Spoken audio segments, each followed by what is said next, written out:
We are going to record it. I actually just started the recording, just so everyone knows. We'll upload it to the school YouTube channel and then get it out in the newsletter for everyone who was unable to attend, or if you want to rewatch anything, for clarification purposes. So again, thanks for joining us. So this is the second session. It is a mirrored session. The difference will be we did add a couple slides based on new questions from parents, new guidance that we got, not necessarily new guidance, but just stuff we may have wanted to just add in. So it's virtually the same, little bit different. I do talk insanely fast. I'm trying to work on that in 2021, so I'll try to slow it down, but I also want to be respectful of everyone's time. So we will begin. One thing that you'll see different from last Thursday's slide deck is that the numbers have changed. So I know a lot of parents had elected initially for hybrid, and we understand that was a super difficult decision for everyone. But it even makes it more difficult when you're filling it out, end of November or early December for something that's, well out, at February 1st. So many parents did elect for the hybrid, knowing that they would have that opt-out option when it did, come closer. So last week when we gave this presentation, we were at 402 or 3 for the hybrid, or maybe 406 or 8. Since then, we have had 17 or 18 people change their determination and said, hey, I want to sit on it for third quarter, and then, we'll rejoin you fourth quarter, or whatever the case may be. So you'll see at the bottom there, if you are one of those 389 students that are in the hybrid and still, as a family, you're not comfortable, or, whatever the case may be, everyone has, their own circumstances, and you would like to go on that learn from home option. We're asking you to just let Miss Vicky and myself know. So we're Miss Vicky and Maria went through, and they have started the preliminaries of, assigning those different shifts from shift A to shift B.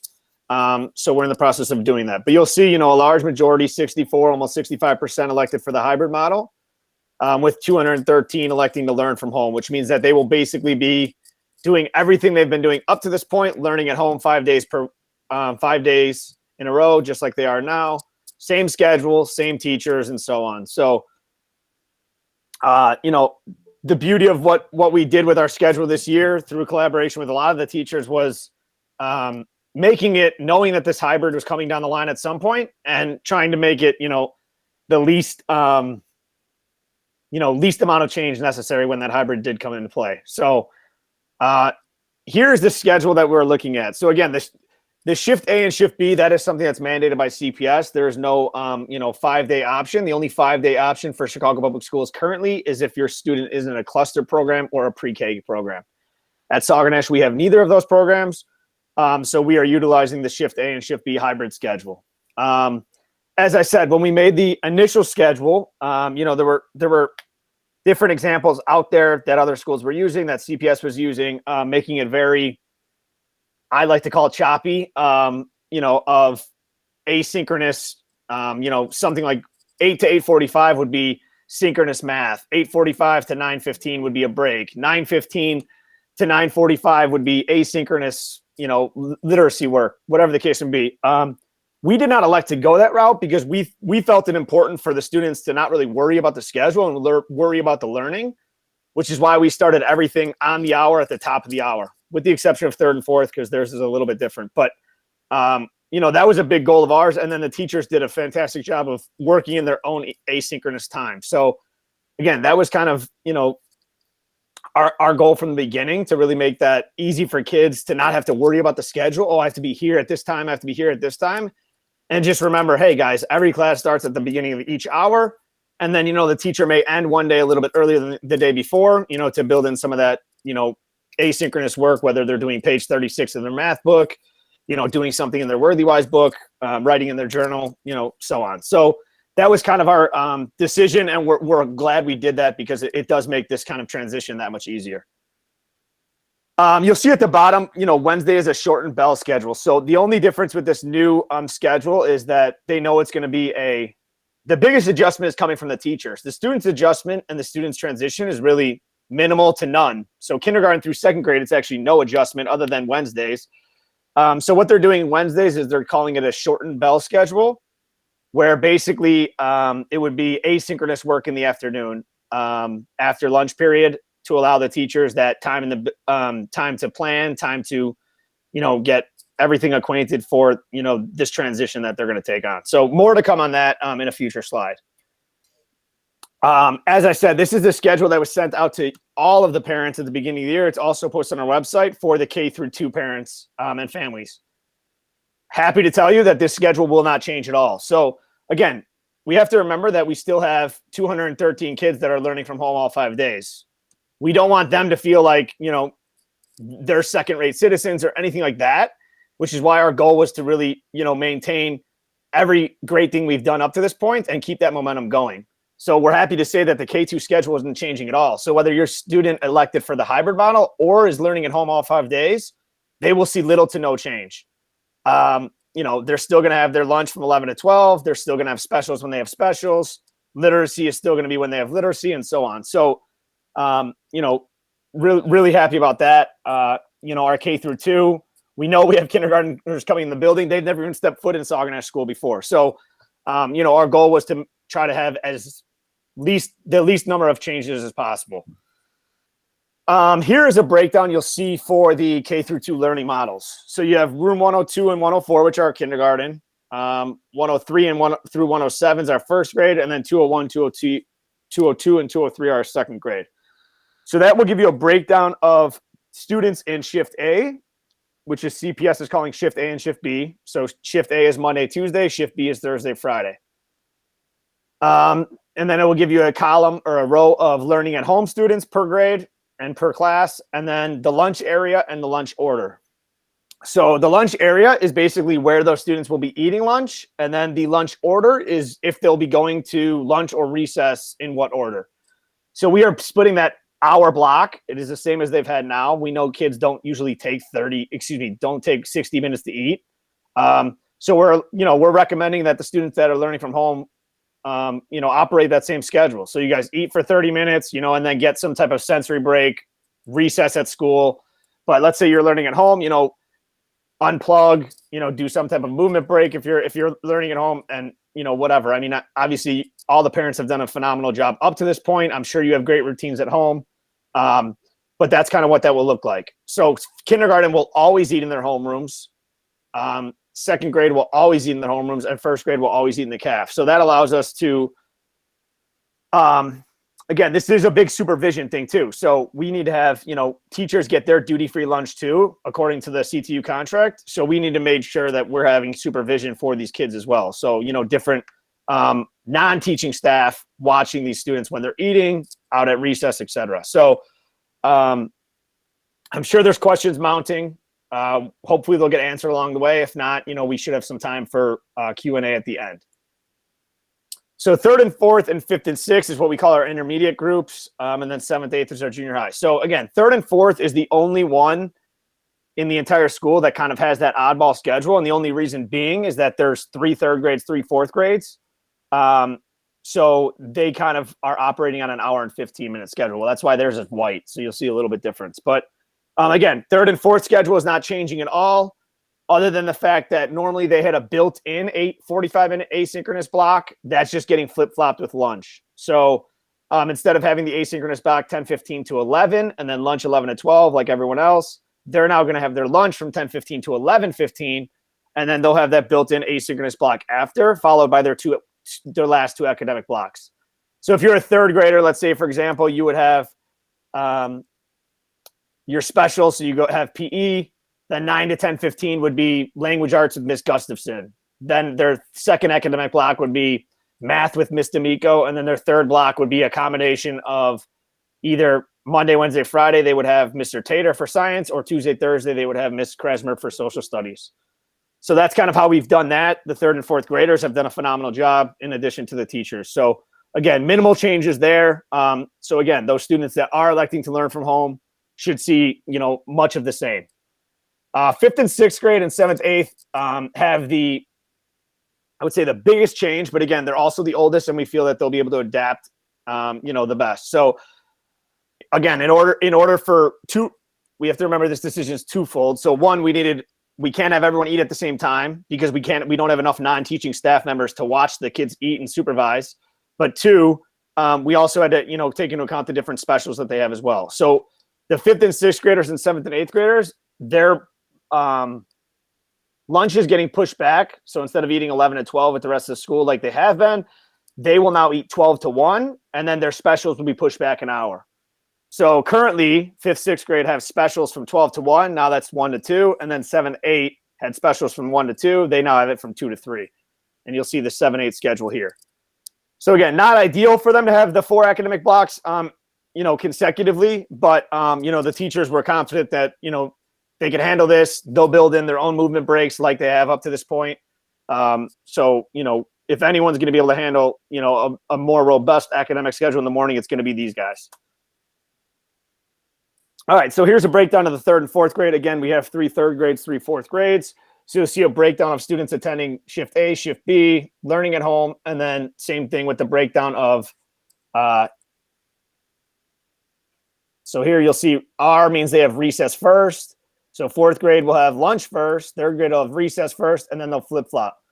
So again, the beautiful thing about this is the students are going to be socially distanced in the CAF if they're eating in the CAF.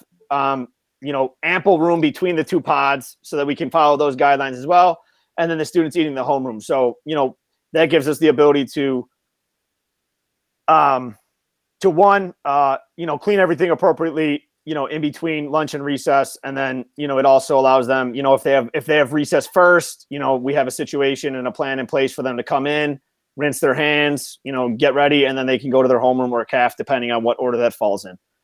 The other thing we have to keep in mind is that the teachers do get a duty-free lunch and recess time. So that hour, we also need spots for them to go to, which is why we're utilizing the CAF. So that, whether it be these 6 teachers that we're looking at up here, we're utilizing the STEM room, which is Miss Askovich's room, as a, glorified kind of teacher's lounge, kind of catch-all room.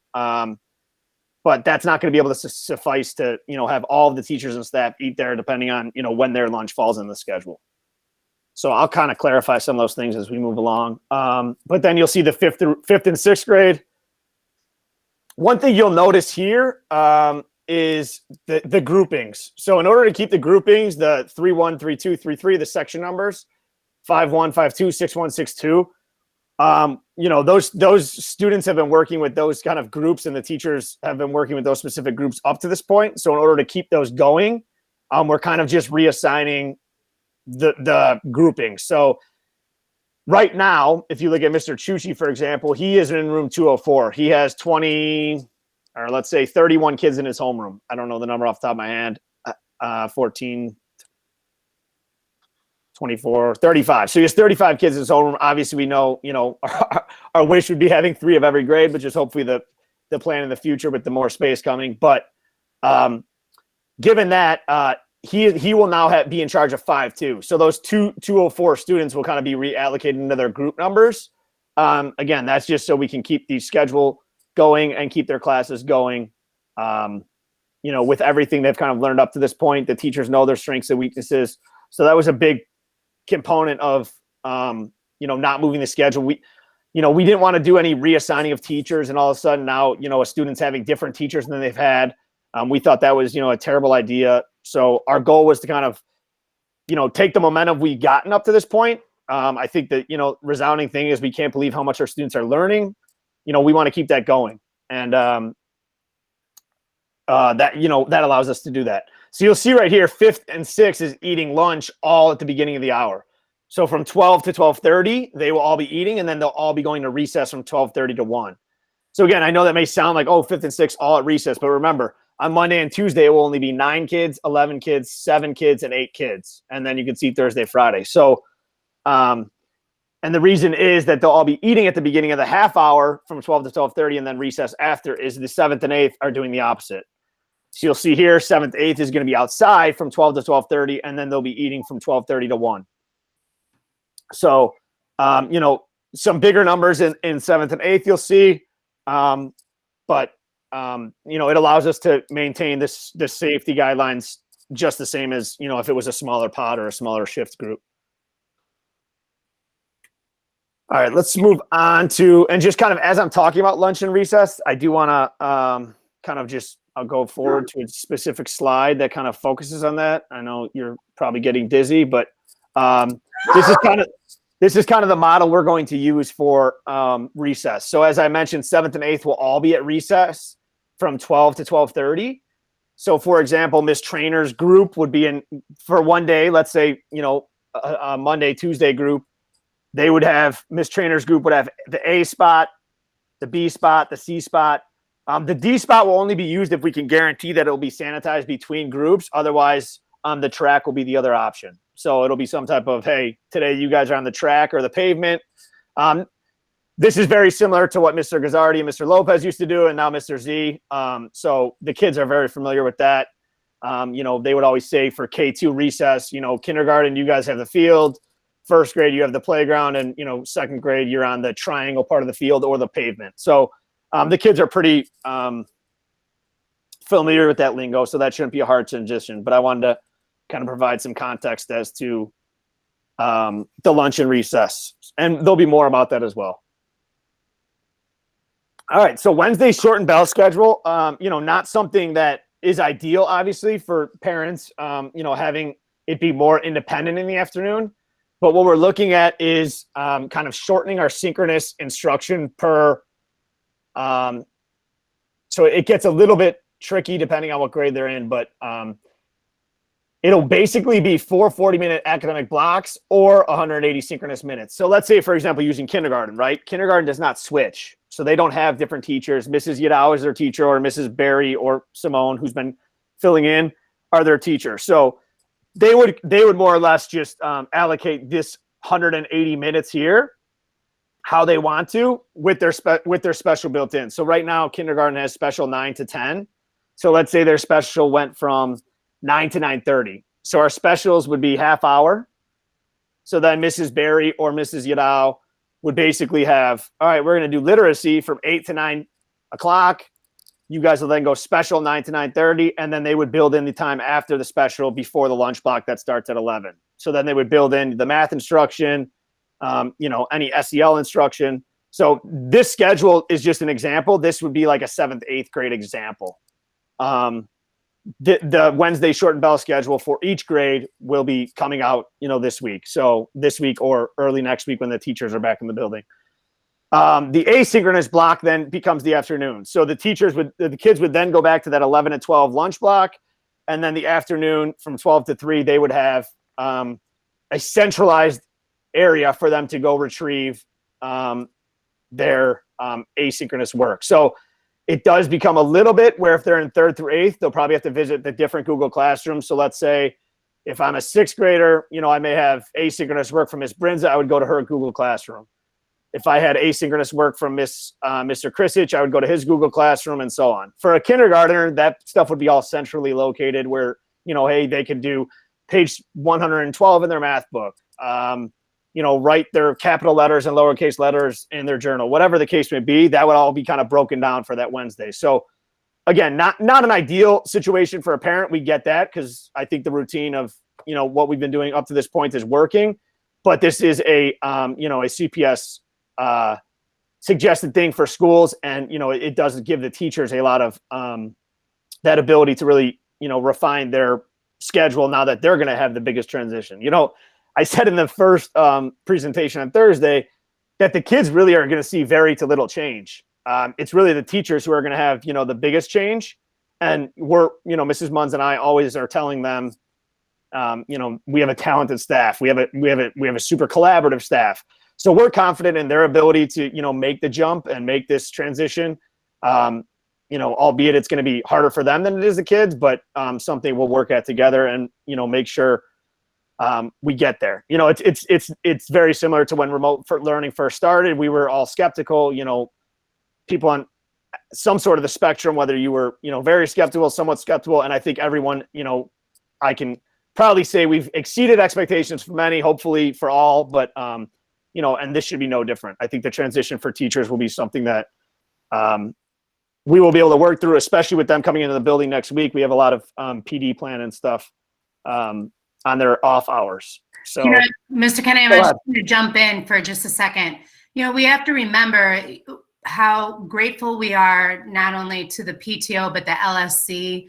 We've got the technology that we need. We also have the professional development. The teachers have been using this. So I think that's why Sauganash is a little bit ahead of most CPS schools. Not only do we have the resources, but we have the knowledge, and again, an extremely talented staff. So just wanted to assure everybody, you know, and Mr. Kennedy, you can share your experience too, I'm sure, later on when you went to go visit schools. Thank you. Yes. So yeah, we'll get to a couple more when it comes to like teaching models. I have a few slides dedicated to like teaching models and the undertaking that the teachers will have to do, but that's coming up.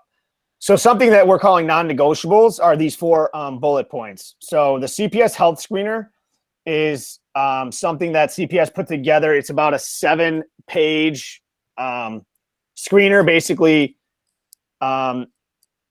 you're basically signing that you have no symptoms, you haven't been out of the state. So it's just like quick 7 pages. Have you been out of the state in the last 10 days? No.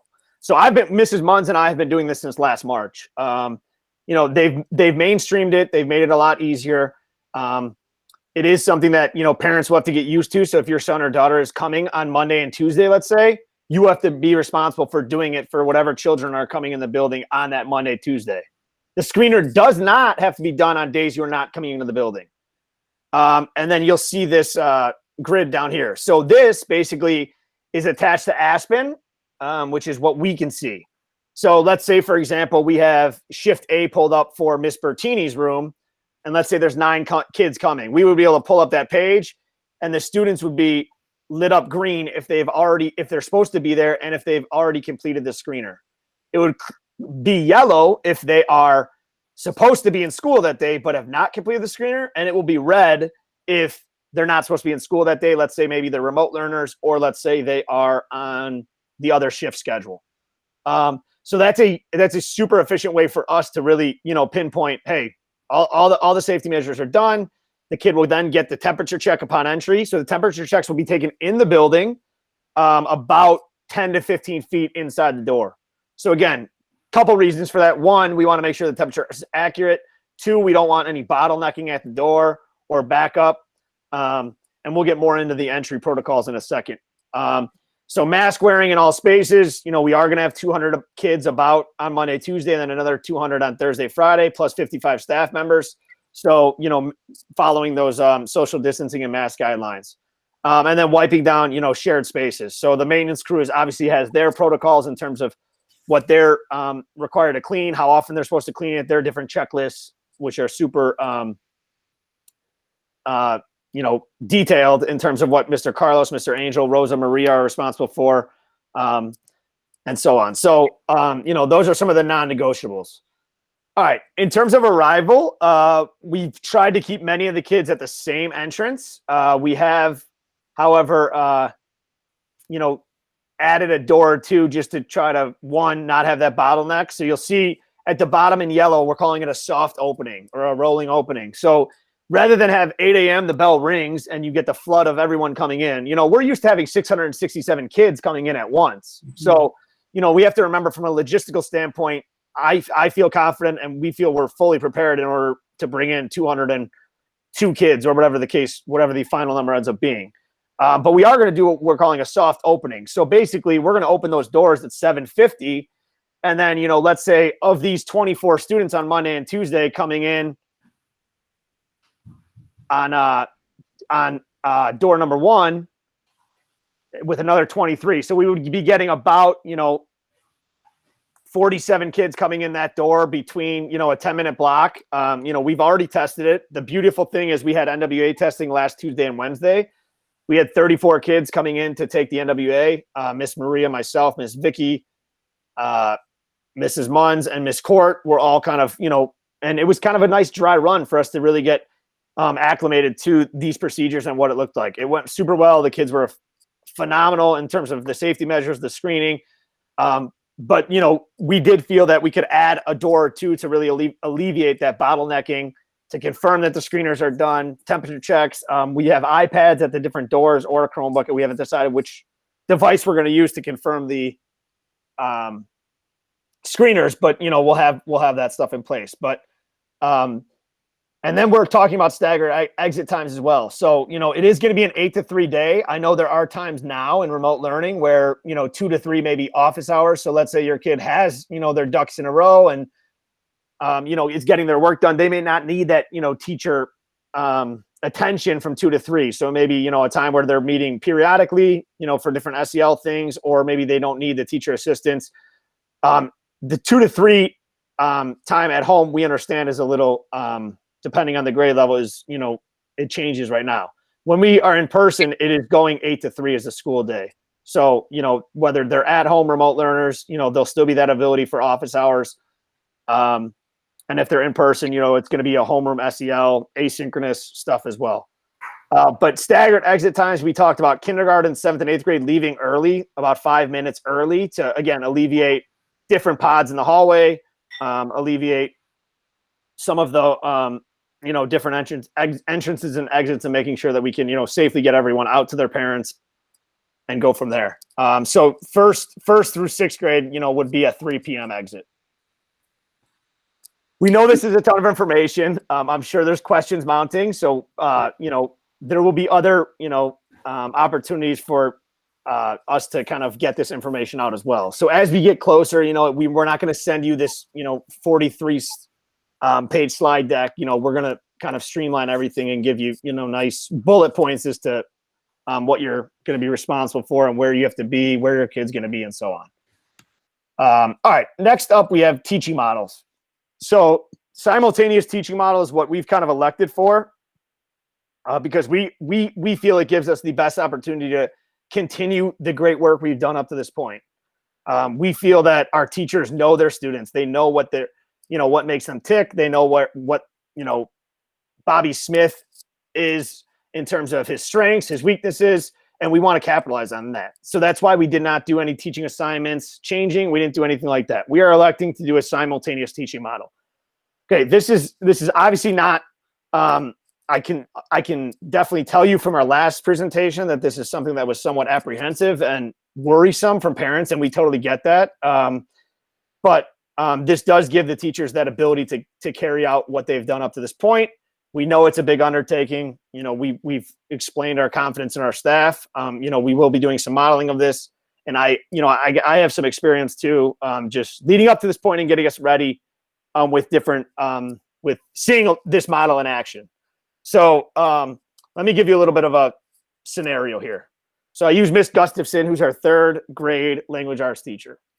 So on Monday, Tuesday, Miss Gustafson would have 9 students in front of her. She would instruct them to go to Google Classroom, utilizing an additional device or an extended feature. So either she can have a second Chromebook plug into the True Touch TV that we have in every classroom, or she can do what you would call an extended feature, where basically she would be seeing the students on the Google Meet and on her laptop, but the present screen on the TV would be something different. So 2 different options there. We're going to go over that with all our teachers when they come back next week. So she would have the 8 kids from this Thursday, Friday shift, plus the 9 kids that are home every day. So she would have 17 remote students on the Google Meet that we've used up to this point. So again, no change for any students. They know exactly where to go. They click the Google Meet link that's in the Google Classroom. Status quo as we've been doing up to this point. The 9 students in front of her are hearing everything out of her mouth. So while the 17 students are hearing everything through their device in front of them, whether they're when they're at home, whether they're using headphones or maybe in their bedroom, whatever the case may be, they're hearing it through the Google Meet. So the students in front of them, they're hearing it live out of Miss Gustafson's mouth. 25 to 40 minutes of synchronous instruction. So let's say they're going over a unit on fractions. Miss Gustafson's doing her thing in terms of, getting the mini lesson out on the fractions. And then let's say she wants to build in some of the asynchronous time. So they do, whether it be some group work. So maybe the kids at home are in 2 different breakout rooms, something like that. And I'll get more to that. But that would give the ability for Miss Gustafson to close out at some point to give that asynchronous work. So dismiss and close out the kids with directives, complete the same directives for the 9 kids in front of her. All right, guys, it's now 9:35. I want you to sign off and complete the pages, complete the evens on page 137. Please also complete the exit ticket on Google Classroom before your next class. I will see you tomorrow. Great job. Meanwhile, the 9 students that are sitting in front of her will do the same task. So they would complete the same workbook page and complete the same Google Classroom exit ticket. Okay, so I know that sounds challenging. I had a couple people entering the session, so I was getting a little distracted, so I apologize. Let's say, for example, breakout rooms is something that is super popular. Okay, if for some point during that synchronous instruction for the first 40 minutes, she wanted to do some type of breakout rooms. She has the 17 kids remote. She could enter them into a 665 breakout room for them to kind of collaborate with one another. Meanwhile, that 9 in front of her will become that 4th breakout room. So let's say, hey guys, we're gonna use 10 minutes now. Talk with your group about, number 13. Come up with how you came up with it. I'm gonna work with the 9 in front of us. We'll circle back at 9:25. Okay. So there's still options to do that collaborative work that we've talked about. And then, Wednesday with everyone being remote, that can also be utilized as a breakout room day as well. So since we know, all 17 plus 9, all 26 are at home on Wednesday, she can use that as breakout room Wednesday, and that gives you a little bit more flexibility because all of them are remote, pretty similar to what we've been doing up to this point. So again, I know that sounds like a big undertaking. Miss Gustafson, Miss Court, myself, and Miss Murphy in 3rd and 4th grade kind of practiced it. So Miss Gustafson was teaching. She had Miss Murphy remote, and Miss Court and myself sat in the back of the room. And basically we said, how is this going to work? What's it going to look like? In addition to that, I also went to Notre Dame College Prep. So this is what Miss Munns was talking about. Notre Dame College Prep, I used to coach basketball there for many years, and I asked if I could come get a tour, basically to see how their building's running logistically and everything like that, in addition to their instruction. So I did, work with a social studies teacher for a full hour and just kind of, got his ins and outs. So they have been doing this simultaneous teaching since August 23rd, their first day of school. He explained to us that he feels that our teachers will have a much easier transition because we've already mastered the remote teaching. For them, it was very much the teachers getting used to having kids on the computer. We've already been used to that. So now we're just bringing an extra variable in with having those 9 students in front of Miss Gustafson. I think as we've gone through this, as we've kind of gone through all of the options, this makes the best sense for us.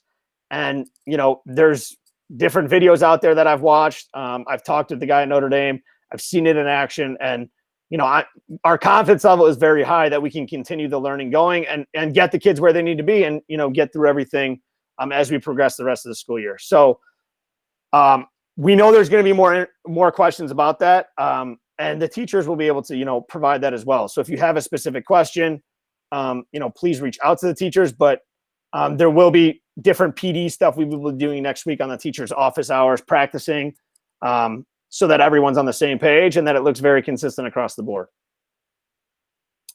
All right, next up, we have the COVID reporting and contact tracing. So we have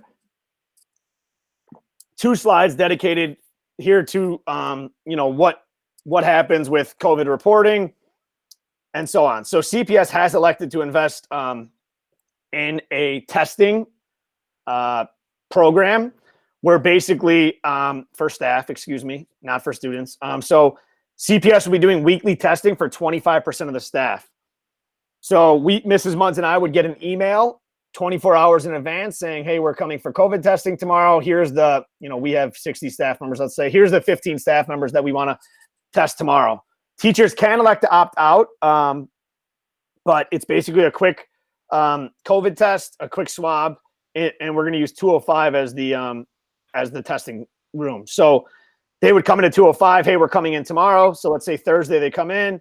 My name's on the list. So Mr. Kennedy and the 14 teachers will go there. They'd get the quick swab, and then basically it is a quick rapid test. As long as the teacher doesn't hear anything, that means it was negative, and they go from there. If there was a discrepancy or a potential positive, the teacher would then be called back to the testing room, and then that's when they would get a PCR and a more specific, more higher reliable test, that PCR test, and that test would indicate and that's about 24 to 72-hour wait time.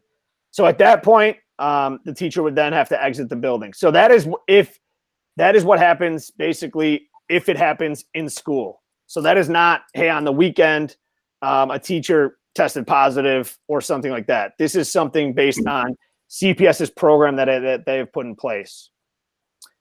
So this is linked on the PowerPoint for you. It gives you a pretty good rundown of what the protocol is and how it's kind of handled. If the CPS employee gets a second test, them and the students would return. If it is negative, so 1 to 2 days, they get the test back. If it's negative, them and the students can return for that specific pod. If it's positive, it gives you the rundown down here. Okay. The second one would be the COVID reporting tool. So this is a self-reporting tool for a positive test. This is not the correct one. Hold on. I'm just going to add in really quickly. It's a presumptive positive, and making sure that parents are aware. Obviously, communication protocol goes into place, and there is another teacher that will replace the teacher that is. So just want to make sure the students are not left alone in the classroom by themselves. So this form will be completed as a self-reporting positive. So this is not, hey, I was with grandma last week and she tested positive. I'm going to fill this out. This is, hey, I have a positive test, and this would get filled out. So this would get filled out basically if it was to happen in the building, but also if it was to happen anytime outside the building. And that brings us back to that second slide. So everything begins with the self-report. The very best way to do that is that tool. And then CPS obviously has the data tracker. So if you've been on the reopening page, it's pretty comprehensive, but they do have tracking the COVID cases based on adults and students dating all the way back from, March 7th of last year. So this will give you, again, this is all done through CPS. They do give us different resources and different, templates to use in terms of notifying families and stuff like that. But it is really done through CPS and their department. The self-reporting tool is, huge, because that allows us to, really begin that process. So again, here you can see at the bottom, we do not act on secondhand reports, speculation, or rumor. We must hear directly from the parent or to confirm the result and collect info as necessary to provide the correct guidance. All right. So that is, and I know there'll be more questions on that. Mrs. Munns and I do have a final training on this with our network chief tomorrow. So, we'll get briefed even further and make sure all of our T's are crossed and I's are dotted with that. Okay, that kind of brings us to this next point. So staying at home, I did kind of put in all caps, because this is something where we want to be mindful and we want to be compassionate to one another. So, we're asking the entire community, to be very mindful of the safety measures and keep children at home if they have the sniffles, if they feel off in any way. There were parent questions about this, so that's why I put parent Q&A. And the reason I said that is if you see here, years past, the kid staying home sick was kind of a burden on the parents, right? You have to wait, you have to make up work the next day. The kid comes home and they're, maybe arguing at the dinner table because, I have to do this work, plus I have to do the work from today. And it just becomes kind of that family struggle. That's not the case anymore. We haven't utilized the homework policy this entire year during the remote. We're going to continue that. So students really shouldn't have homework unless they're not fulfilling their duties during the school day. And now they have an option to, hey, it's just sniffles. We get that. It's very minor. But now they can stay home and jump on their remote learning that they've been doing all the way up to this point, and they're not missing any of that instruction time. Their attendance is not being dinged at all, and we're still preserving the safety of the school building. So, this is kind of our plea to parents and plea to families is, to keep us going in the right direction, keep everyone safe. That's a huge ask and, something that we're big on. And I think that is, it's a great thing that they've been, I think we could argue that all the kids in some form have close or almost mastered remote learning, doing it from home. So let's say, they wake up, they're not feeling their best, they jump onto their Google Classroom just like they've done all the way up to this point. So next, we're going to go into some pictures. Okay. So this will give you a little bit of insight. I know parents have asked for more pictures. Before I upload this deck, I will add more pictures of more classrooms. But here's a hallway. So we have one-way staircases going down, going up. That alleviates, congestion of two pods crossing or anything like that. Hallways, 6 feet apart. You see the decals on the ground, one way going this way, one way going this way. So that allows us to keep those safety measures in place. Same thing with the bathroom. So here's an example of girls' restroom. The stalls are going to be locked. So they're open right now, but they'll be locked. And then certain stalls say not in use. So that gives us the kids the ability, if there are two of them in there at one point, they can still social distance. And there's decals on the ground to help with that as well. Same thing with the boys' bathroom. You'll see that green kind of saran wrap around the different urinal. Also, that's on the drinking fountains. So they can't use that.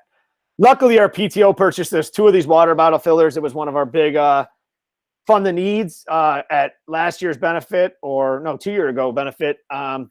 And we have a water bottle filler. So students will be, absolutely encouraged to bring water bottles. They can use the filler, but the drinking fountains are not open. I thought I had a picture. Oh, here. So the drinking fountains are closed. And then you see the decals in the restroom. So it says, please wait here. So that way, if there are 2 students in the bathroom at once, potentially 3, they're not crossing. And the teachers, we're going to obviously have to train the kids on this. We're going to have to remind them, prompt them. We get that. But there are decals that kind of help reinforce. So these are the ear purifiers that were all delivered. We have them in every classroom.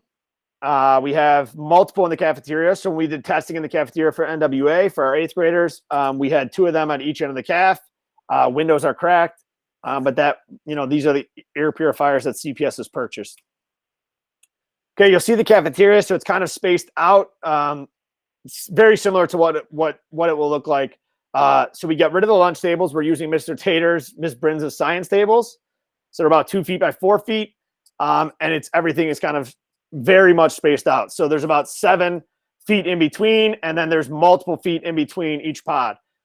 Miss Marie and I did also look into getting red and green cones so we can identify which tables have been cleaned, which ones have not. So that's something that should be coming soon. In addition, if there is, let's say, for example, the 5th grade eats in the homerooms, but 6th grade eats in the caf, you would have 6th grade over in these 2 rows, and you'd have the other 6th grade over in here. So there'd be, 8 or 9 kids over in these tables in their pod, the other pod over there. So you'll see the space between them. Here's a primary classroom. This is Miss Karasik's classroom.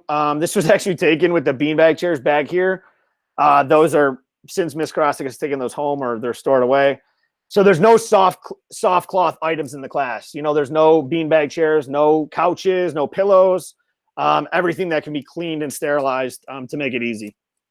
Here's an intermediate classroom. So this is Miss Kresler's room. You can see the desks are socially distanced apart. And, there's an example of the True Touch TVs we're talking about. So they're all 60 inches or 65 inches. Really visible from the back of the room. Nice piece of technology. Miss French's room, so 7th grade room. So again, just to give you a little bit of insight, these are facing the wrong way because this TV was actually just installed last week, but that does give you a little bit of an example. The teachers will be rotating. So if your student is in a, let's say Mrs. Karasik's room back here, 107, they will not be moving the entire day. Teachers will be coming into them. So Miss Karasik will go in there. Let's say they have Miss Askovich for STEM. Miss Askovich would go in there. And then let's say Miss Haig and Miss Gustafson go in there for science and social studies. So there'll be 4 different adults in there. But the kids are not rotating. They are staying, and the teachers are doing the rotating. There you'll see some touchless hand sanitizer stations that were installed in all the rooms and, a lot of the hallways and different communal areas. We have boxes of PPE, wipes, gloves, disposable masks, everything and anything that they would need for every room. These are for the ones, the different doors upon entry. So, we're prepared with all the stuff CPS gave us with the additional stuff we had. So CPS also provided, these different containers for PPE disposal they gave us this sanitizing machine that Mr. Angel and Carlos got training on in terms of how to use and that. So that gives us an extra layer of sanitizing. And then our care room. So our care room is here. So it's room 101. If your student has an IEP, you might have been in there because that's where we used to have our IEP meetings. So this will be, and related service would sit in there. So psychologists, social workers, nurse, they used to sit in there. So this is now our care room. So if a student does get ill throughout the day, they will come to the care room. Let me get to the care room questions. So we included the picture of the care room that you just saw. Students will go to the care room if they fall ill at any point throughout the school day. Non-illness incidents, they'll go to the main office. So again, if they injure their knee at recess or they get a nosebleed, we are not going to be sending them to the care room. That's going to be used for illnesses only. They will go to the main entrance. So let's go back here. Sorry to keep throwing you around here. So here is some Q&A in terms of what parents submitted, and then we'll get into, I know Ms. Court and Mrs. Munns are kind of answering questions in the chat, but some of them may be answered here based on questions that were submitted. So I'm going to keep rolling. Will classes be live streamed for days where students are learning from home? Yeah. So remember, learning from home is going to be the exact same as it is now. The difference is there will be 9 kids in front of them or 10 kids in front of the teacher. But I want parents to really think that it's going to be very similar, if not the exact same, to what it is now. Again, the transition becomes the teacher. You know, it's really a shift for the teacher, not necessarily a shift for the students. Will siblings be put in the same person learning days if they elected for hybrid? Yes. So shift A is Monday, Tuesday. Shift B is Thursday, Friday. Siblings will be put in the same day. How will kids be appropriately spaced out when in the classrooms? Classrooms are relatively small. So all the classrooms are the same size. The ones in the new building are actually 1 foot by 1 foot wider and longer. But that's pretty much it. So we're able to, you know, none of our pods are that big. We have a couple that are close to that 15, 16 threshold. But there's, you know, they're still able to be appropriately spaced following the guidelines here. Also, will the same teachers be their teachers? Yes, huge. That was a huge priority for us. We wanted to make sure that the teachers are remaining the same and build on what we've done up to this point. So yes, we're excited that the teaching caseloads and assignments remain consistent. We did get 4 additional positions from CPS. So we got 2 additional miscellaneous aid positions. So they will be working in a variety of different classes. They also may be helping with, you know, a lunch or recess duty. And then we also got 2 cadres. So a cadre is basically like a building sub. So this person, this cadre, 2 of them, they'll have a designated schedule that Mrs. Munns and I and, you know, our team of teachers or Mrs. Allegretti will put together. And then let's say a teacher falls ill, the cadre would then fall in line to, you know, let's say a teacher has to leave, you know, they're not feeling good, the cadre would then take over. So it does give the schools a little bit more flexibility with some additional staff. This is a good visual. So this is from the CDC. My favorite bullet point is the 4th one. So a close contact is someone who has been within 6 feet for someone who has tested positive for COVID-19 for more than 15 minutes, and that's with or without a mask. So even if you're, you know, within that 6 feet for more than 15 minutes and you're both masked up, it still is considered a close contact. So we're preaching, you know, that 6 feet distance to make sure that, you know, we don't have to be put in that situation to be thinking of who would a potential close contact could have been. So again, that's a nice resource from CDC. How are you handling the usage of the restrooms, travel in the hallways, and the lunchroom? So again, 6 feet, CDC guidelines is always the protocol. Student pods will have assigned restrooms. So they've always kind of had assigned restrooms, even pre-COVID days. You know, kindergarten always used the boys' bathroom right outside Mrs. Yadao or Mrs. Berry's room, and the girls used the one at the end of the hallway by the copy machine. So that shouldn't be a huge adjustment. Obviously, we know kindergartners have never been in the building, but everyone else, you know, they've always pretty much had assigned restrooms. And they're not really moving classes. It's not like years past where when they're in the gym, they're using a different restroom. You know, they're not moving classrooms when it comes to that. So it should be a pretty easy thing for the students to grasp. Social distance toilets and sink. as you saw, the pictures. Hallways, you saw the decals there. And then the lunchroom is only used for set classrooms. So we got rid of the lunch tables. We're using those science tables. Mr. Carlos has the computer in his office that basically controls the entire air filtration blower system, in the entire building and old building. So that's going to be circulating at 100%. So that we can, circulate as much out. He can bring in as much outside air as possible and then, circulate it out. So, that's something that he'll be, monitoring, especially throughout the day. The lunchtime will still be used. So students will not need to touch anything. The cafeteria ladies have their training that they've received in terms of how to get that lunch tray to them, without, making sure the kids are spaced out, in addition from, them not touching anything in the lunch line. When will we be notified of which? So this is actually the wrong date. So it was supposed to be today. So if you elected for hybrid, you were supposed to get an email from myself or Mrs. Munz today saying you will be in shift A Monday, Tuesday, or you will be in shift B Thursday, Friday. So we have to make a couple changes within the Aspen system. So this will be coming out by Friday. We have all of it done pretty much on paper. There's a couple people that I know are still electing to switch their determination to learn at home. So that may impact a couple of pods, but that would just lessen them. That wouldn't increase them. So that information is forthcoming by the end of the week. Internet access and bandwidth. So I do have a slide about our school's bandwidth.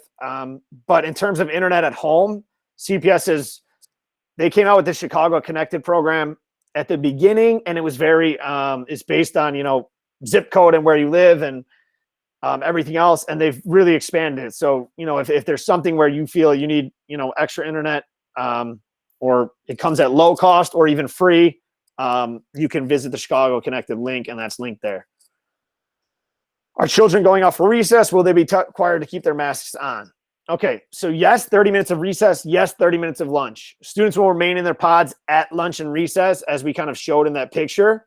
So again, if we have second grade all at recess, we would have Mrs. Murray's class be playing here, Mrs. Trapp's class playing here, Miss Bertini's class playing here. So it'd be, 9, 10, 9, whatever the numbers are. Okay, face coverings can be temporarily removed at school when eating, when outdoors and socially distancing of 6 feet can be maintained. So again, that's a tricky one because we are going to suggest, and our expectations are going to be that the masks stay on at recess. And the only reason being is that we're not going to have, 12, 15 adults out there to really be micromanaging these students and saying, hey, you have all your masks off, and then these students are coming within 6 feet. So in order to keep the integrity of the safety measures, but also, keep the kids safe, the masks are going to be asked to be staying on. They're going to be able to take them off when they're eating, which will be right before or after that recess time. So they'll get that break there when they're, scarfing down some food. But, we may only have, 2 or 3 adults out there for the, 26 kids or whatever it is, whatever the number is. And we may not be able to see everything. So the expectation is going to be that they keep them on at recess. And then you can see the other bullet points. If they're playing a musical instrument outside, they can remove their masks. We won't have an issue with that. Napping, we don't have pre-K, so we don't do naps. And then staff, staffs are going to have the same expectation as the kids and keeping those masks on unless they're, in their classroom or office with the door closed. Will the students be in their seats the whole day? Will third grade switch classes? Will they have different teachers? How will specials work? So again, we got to think of this February 1st transition pretty much the same as we're doing now. So the students' current schedule is going to maintain the same. They're going to have their same teachers, their same classes, other than, a minor switch to the schedule here or there. And then hybrid students will be in their desks, the majority of the day. And I know that's probably disappointing to some parents, but the reality is, they're going to be in their desk somewhat. They're still going to be using their device somewhat. Teachers are going to be able to build in those movement breaks. Teachers will be able to build in, device breaks as well. Whether, all right, guys, we're going to go into Worthy-Wise book right now. Close your devices. So it's going to be very, teachers are going to be very cognizant of that, just like they have been up to this point, and making sure the kids are getting those screen time breaks in addition to movement breaks. Lunch and recess will be a movement break in itself. And then, that aligns with the schedule. And then specials, those teachers are rotating schedules too. So Miss Court is in the computer lab. but she's going to be going to the different classes for the schedule, to deliver her instruction. Same thing with Miss Askovich. We're not using the STEM lab currently, which I referenced that earlier. At recess, are they staying in their pod of the classroom, or is it the whole grade? So again, they're going to be in their pod. Yes, second grade, the entire grade is having it, but they're still going to be in their pods at different sections of the outdoor area. So as I said here, they'll be, provided a thing, and the kids should. This is not anything new. Mr. Lopez, Mr. Z did that last year. Third and fourth always had recess together. All right, third grade, you get the field. Fourth grade, you have the playground and the triangle. So that's nothing new for them. Just a little bit different. But all specials require 30 minutes of synchronous and 30 minutes of asynchronous instruction. So PE will start in the homeroom. The question was, will PE take class in the gym? And then there may be opportunities for the second half. So let's say, for example, Mr. Z has a class from 8 to 9, third grade class, and they're doing some type of activity, much like they have been up to this point. At that 8:30 mark, he may instruct the 12 kids learning at home to do X, Y, and Z, whatever the task is. That's when he may have the other 9 in front of him, either utilize the gym or the field. So the gym can be utilized and may be utilized, and that will be, the students have to maintain a 60 square foot space. So they would each get like a 6x10 spot. So, and then the field as well. So that's only going to be, they want to make sure Mr. Z and Mr. Lopez are coming up with different plans, but they want to make sure it's something that mirrors kind of what the students are doing at home too. So maybe a little bit of difference there. And that's something Mrs. Munns and I are working with Mr. Z and Mr. Lopez in the coming weeks to really, get the details of what that's going to look like. Will Right at School or after childcare be available during hybrid? So at this time, we're not utilizing Right at School or any vendors. We're going to reassess that at the start of fourth quarter, which is April 19th. We want to make sure we have everything, going smooth and clicking, as we get back, and we didn't want to add another variable like Right at School. So I know, that's tough for some people, but the school day will just be 8 to 3 with the 3 p.m. dismissal and pickup. So we did have a picture of the care room. I went over this. Will the no homework policy still hold since we are in hybrid and not back full time? Will 6th through 8th graders have to wear uniforms? So we are not having 6th or 8th graders wear uniforms of the khaki pants with the navy polo. The reason being is that their peers that are at home, that same expectation is not going to be required of them. So, in order to make it fair and everything, we wanted to make sure that, we're going to dismiss the khakis and navy polo for the remainder of this year.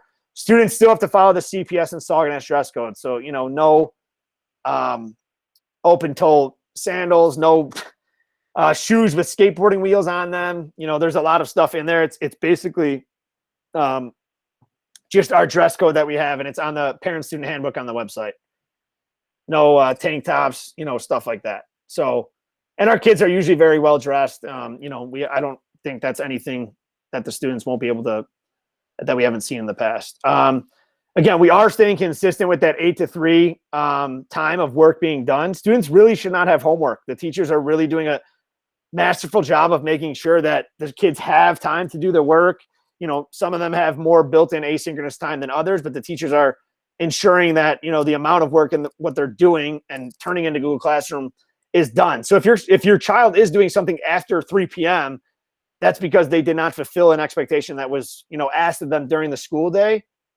And that's probably why that's taking place. But, overall, I think that's been a huge bonus for us. And, it's a long day for the teachers and the kids. And we don't want to add to that. We don't want to add any, stress at home. It's a long enough day as it is. Will the students in the classroom be on their computers while in school? Will in-person learning be the same as remote learning? But okay. And then Wi-Fi handling. So we got a 2018, we got about the best upgrade in terms of Wi-Fi and internet at CPS as you could get. So we're operating almost as the same as like Lane Tech. We have the highest and fastest speed that an elementary school has in all of CPS. So, we got that upgraded in 2018, and they compared us to, some of these massive high schools of, 2,000, 3,000 kids. So again, yes, students will still be on their devices. teachers are cognizant of limiting that screen time when available. So if there's an opportunity to, hey, let's turn, as I used the example before, let's turn to page 137 in our math book. Yeah, then their device should be closed and they can use, those consumable materials like the math book or the Worthy Wise journals, their grammar book. So, that's going to still be something that the teachers are looking out for. Okay, that is the last of the questions that were submitted. If there are additional questions and you would like to unmute or type in the chat, I'm happy to, answer them. It's 7:03, so I do want to be respectful of everyone's time.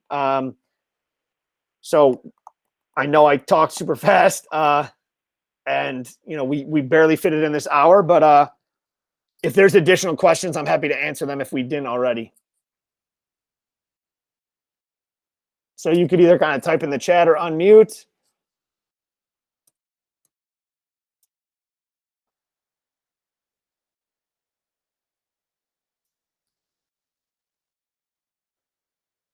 No physical contact allowed during gym. So every class, great question, Mrs. Catterell. I should have actually touched on this.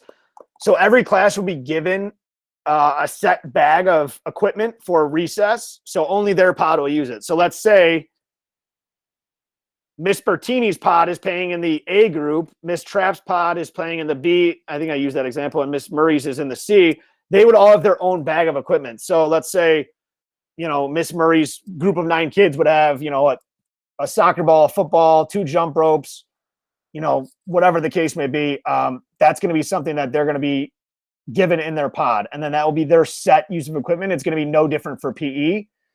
But in PE, they're asking for mid to low level of exertion for different activities. So no, there's not going to be any basketball or, 5-on-5 flicker ball or anything like that. It will look a little bit different. And, that's something that Mrs. Munns and I are working with Mr. Lopez and Mr. Z to, really hammer out in terms of what that's going to look like and how we can keep and maintain those safety measures. Mr. Gunderson, who was a kindergarten teacher assistant, is actually also student teaching with the PE teachers. So it's another adult that will be able to, provide some ideas and help with the PE program. I'm just going to take this one, Mr. Kennedy. So can students bring their lunches from home? Yes, absolutely. They can bring lunches from home, and or if they just need milk, they are welcome to just get milk as well from the cafeteria. Yep. So, school lunch, and just, again, going back to this example of like a specific group, let's say we have, these guys all eating lunch. We may only have 8 of them that want school lunch. The rest of them all might have home lunch. So that's something that, Miss Yvette, who's our cafeteria manager, will kind of get in a good rhythm in terms of how much she has to cook. But she's used to cooking for 665 kids. So 200 is going to be a drop in the bucket for the cafeteria people. So when it comes to dismissal, my suggestion is this. We will stagger, like Mr. Kennedy said, we will stagger the students at dismissal time. I would go on campus and just practice so that the students of, the older sibling knows where to pick up the kindergartner. So I would have a meeting place planned. Yeah, so kindergarten, 7th and 8th grade will be getting out at 2:55. And then the rest of them will be getting out at 3 o'clock. So that, again, that allows us to have, the least amount of kids in the hallways at the same time. And the teachers will be escorting them out. So the teachers will be walking with them, they're maintaining their distance, they're maintaining their pod, and go from there. And always, the teachers will not release any of the students until they see either a sibling and or parent, just like we've always have done. Daily health screeners are online. I think there might be a paper format. I believe there originally was, but I'd have to look into that. I should find that out at our meeting tomorrow. But I know that I've done the online one for months now, so I haven't really looked too much into the paper one. I will write that down in my notes. And also, we can provide a paper copy if need be, and if it's still allowed, through the newsletter, so that you can copy. But really, honestly, the best way to do it CPS, somebody had said that they were sending parent notification as well. There is a text option for your cell phone that it gets sent to you. But remember, you only have to fill out the health screener on days that your children are attending school. It's also on the CPS website.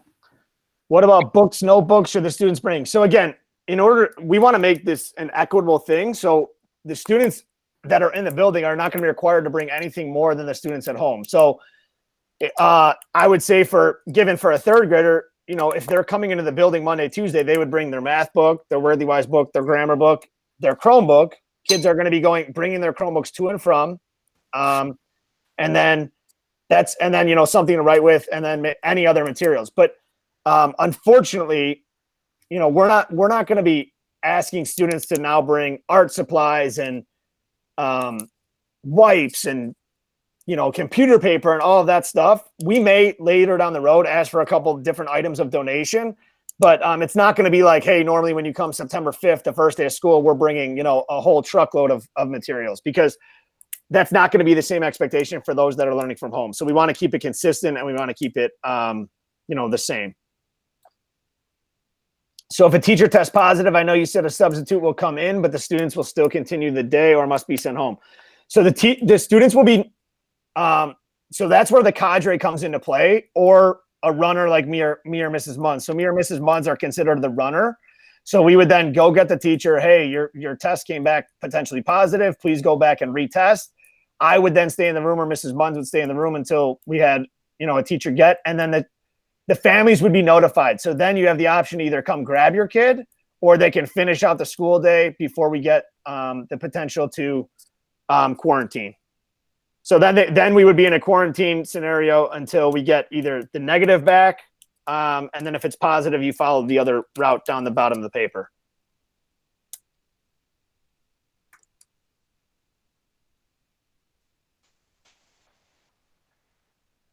So they are divided by alphabetical. So they are divided, you know, front half of the alphabet should be really Monday, Tuesday, and then back half, well, it should be Thursday, Friday. So the reason we try to do that is, so for example, if your last name is Smith, when we're basically trying to go down every grade level, it was easier for us to maintain that we were, you know, getting all of the siblings on the same day.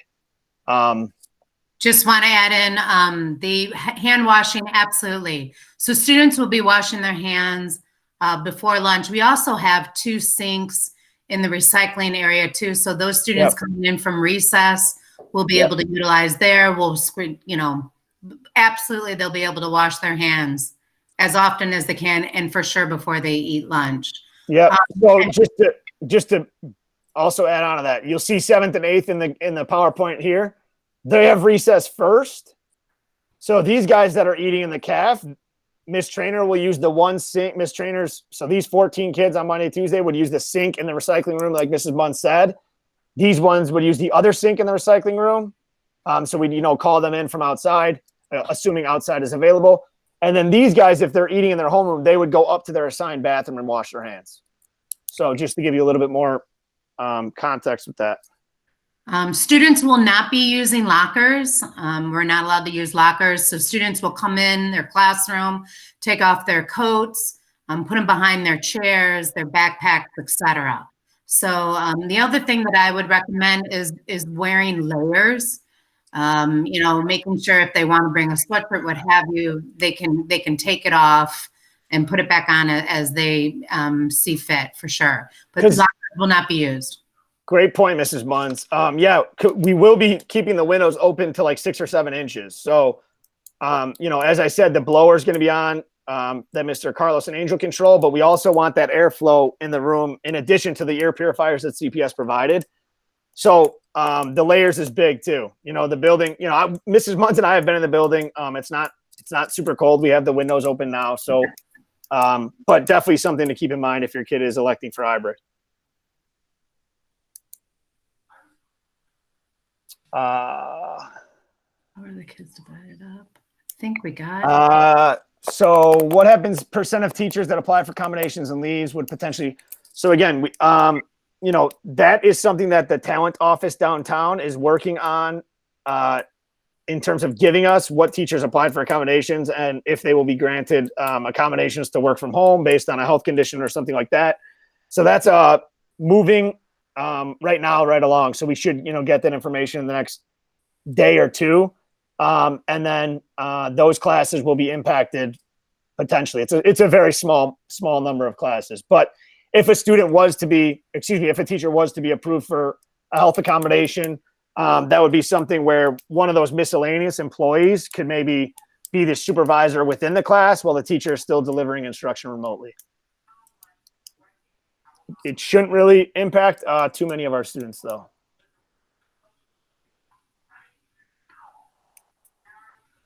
I think we got them all. Let me see. So tag is not going to be something that's going to be, really played at recess, but Mr. Z, Mr. Lopez, and Mr. Gunnarsson are coming up with a wide range of activities that, they'll provide with the kids to, have them play that really allow them to really follow the safety measures, but still have fun.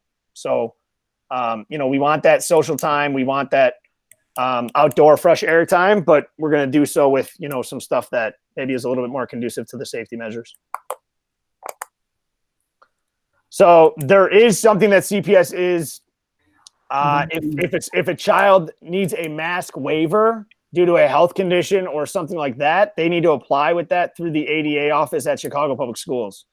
So the reason that was, I know there was a lot of students that started last week for the cluster programs where basically I talked to a colleague at a different school. They have kids in cluster programs, and there were certain kids with mask accommodations because of, different health conditions they had. So that is something that is available through the ADA office at Chicago Public Schools.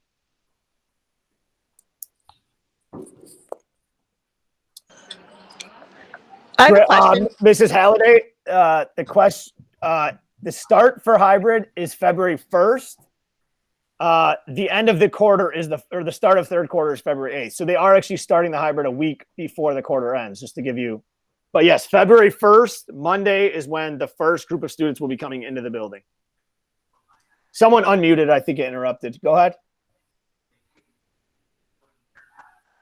Just a quick question about participation grades. Just curious.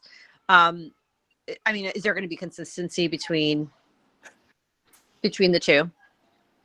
Just because of hybrid, I'm just wondering. I don't know if that's a weird question to ask. But between the kids at home and the kids not at home? Yeah.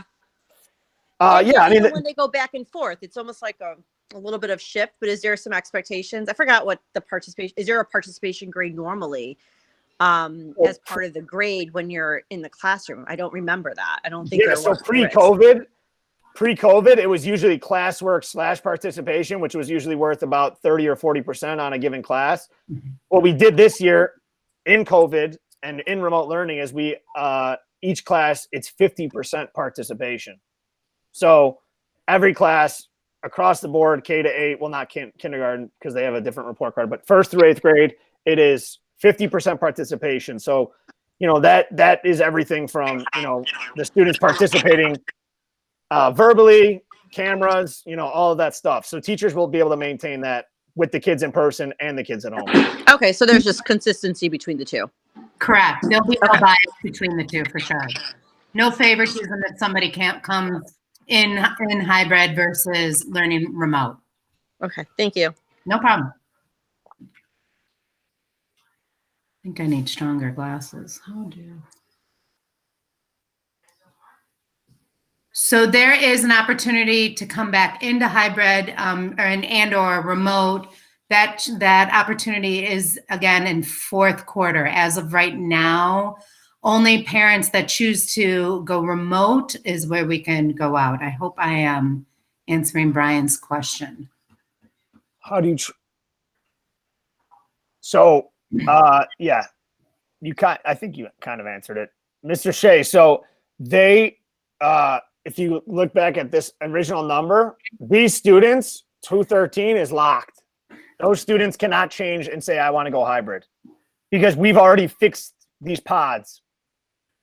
So again, these pods that you're seeing here are already fixed. So the only way that a student can change right now is if they're in a shift A or shift B and they want to go remote, because then we're taking kids out of pods. So we've already guaranteed that we can fit this amount of kids in that specific room. You will then get another survey from CPS, probably beginning of March would be my guess, saying, hey, fourth quarter is around the corner.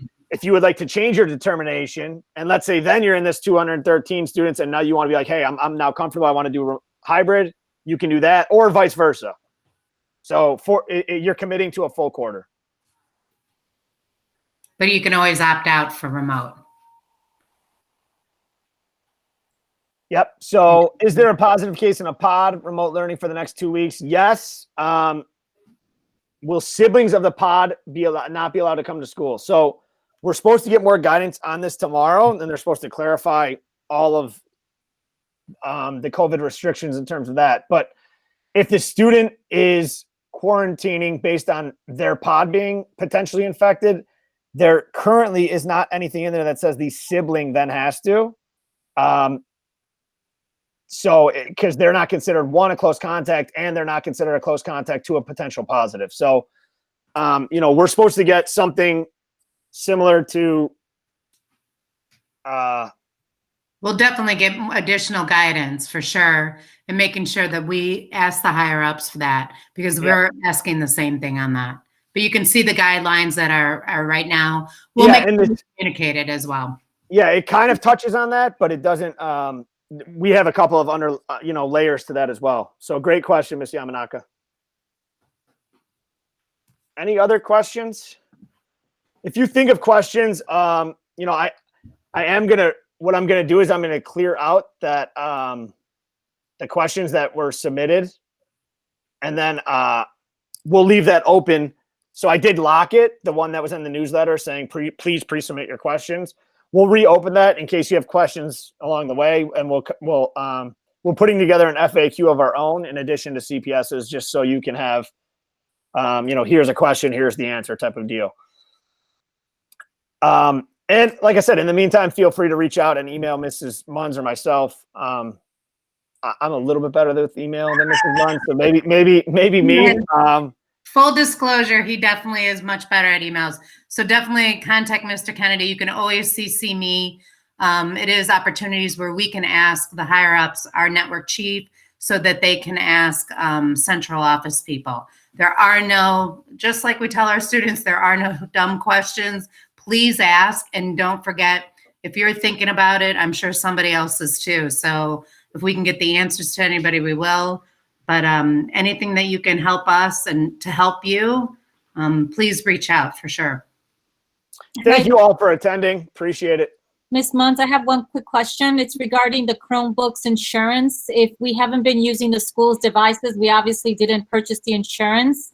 If we now have to go to using the devices from the school, will you be giving us the information to be able to get the insurance? You know what the best thing is that we get to send it to CPS and they fix it on their dime. So no need for insurance.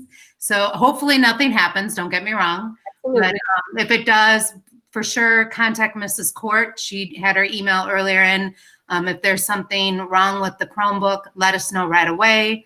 We were able, all of our griping in multiple directions, we were able to get devices from CPS, as well as we purchased additional ones. So we should be able to be okay with that. Let us know. No need for the insurance this year, though. And we know that there were people using their own device, and we thank you for that, because we wouldn't have been able to get through the school year without that. But if you are a person that was using your own device and you are coming in for hybrid, they will get a device upon entry or within the first day. So let's say I'm using my mom or dad's Chromebook or mom or dad's MacBook or whatever, and you're coming in Monday, Tuesday for shift A. On that Monday, we'll have a list of kids. Ms. Court is already kind of doing her due diligence to make sure. And then we'll have a Chromebook ready for them at their desk. So they can carry the charger back and forth if they want, but we're going to have little charging stations in each classroom. And then, we're going to really preach to the kids, charge it every night so that it's ready to go the next day. Mrs. Court, do you want to unmute? Did we forget anything? You want to add anything? Nope, sounds good. Just everybody's patience will be so appreciated, and we'll get this. We'll definitely get this. Yeah. So, Miss Halliday, if you, we're gonna redo the website in terms of schedule and all of that. So, right now, if you go on our Out About Us in the remote learning, everyone's schedule's on here. This is kind of just the snapshot, and then you can go down here and click, first grade schedule, and it pops up. We're gonna redo all of that. Again, remember the schedules aren't really changing, but we want to make sure that it's as clear as possible. So their specials will be changing for the next quarter and so on. But yeah, we'll be uploading all that to make sure it's nice and easy and new and everything. All right. If there's no other questions, thank you so much. If I could just, I'm sorry, Mr. Kennedy. Yeah, Someone asked about chargers.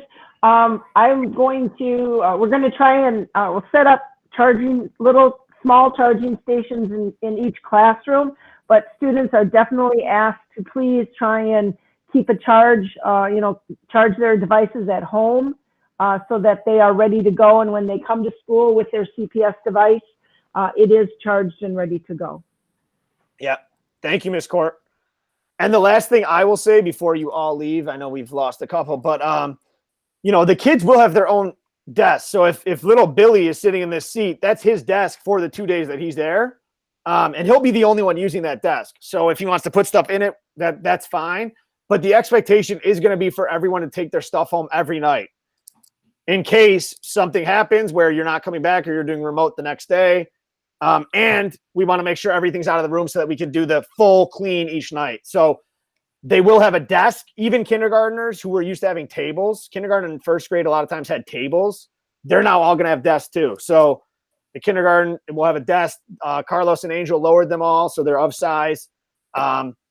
And then that will be their desk, and they'll be the only student using that desk. Okay, so there will be no one else. But then at the end of the day, they pop their stuff in their backpack, go home that night, whether they're coming back for Tuesday or it's, Tuesday and they're not coming back till the following Monday. So, we feel good about everything. And like I said, reach out if you have questions. Thank you so much for attending tonight. Parents, Mr. Kennedy, thank you for all your efforts. Unbelievable job. Thank you. Yes, thank you. Have